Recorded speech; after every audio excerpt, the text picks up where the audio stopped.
The Libertarian Party opposes the Abortion Law Reform Amendment Bill 2025. Now, I want to explain why we oppose the specifics of this bill, but I first want to clear up some misconceptions around libertarianism and the issue of abortion. The Libertarian Party position on abortion is that we don't have a position.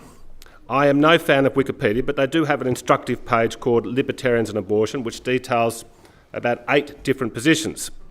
This is not dissimilar to most political parties. Libertarianism does not seek to answer every contentious question.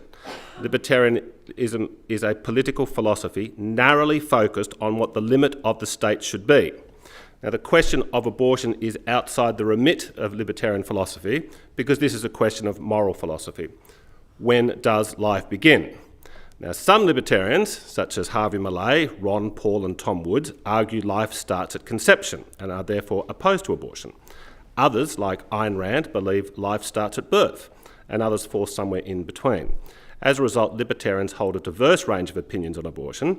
We all agree that murder should be illegal, but we have diverging views on what constitutes life and therefore what constitutes murder. So our party, like the Labor Party, allows a conscience vote on this issue. In fact, we allow a conscience vote on everything, Mr. President. I have found the most compelling arguments for the pro-life position that life begins at conception to be made by pro-life libertarians. A pro-life libertarian does not rely on the Bible to tell us abortion is wrong. Now, I like the Bible and I like to think I have a good understanding of it, Mr. President, but when I read it, I do not see any reference to abortion.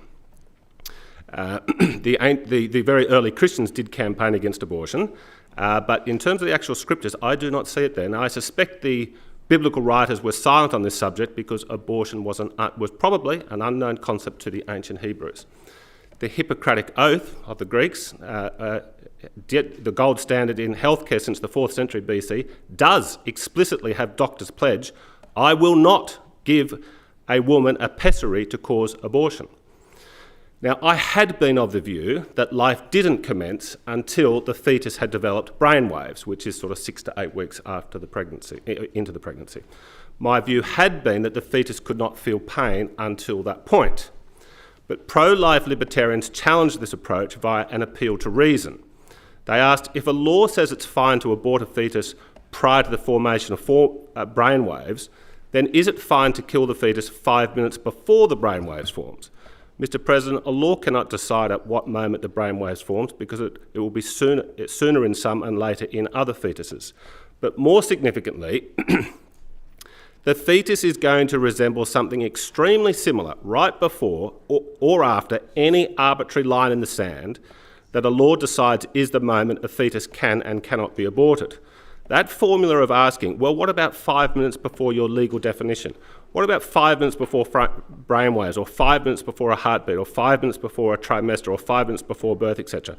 That can be applied at every step of the pregnancy. We can say, well, if you oppose it 5 minutes before, what about 5 days before? What about 5 weeks before?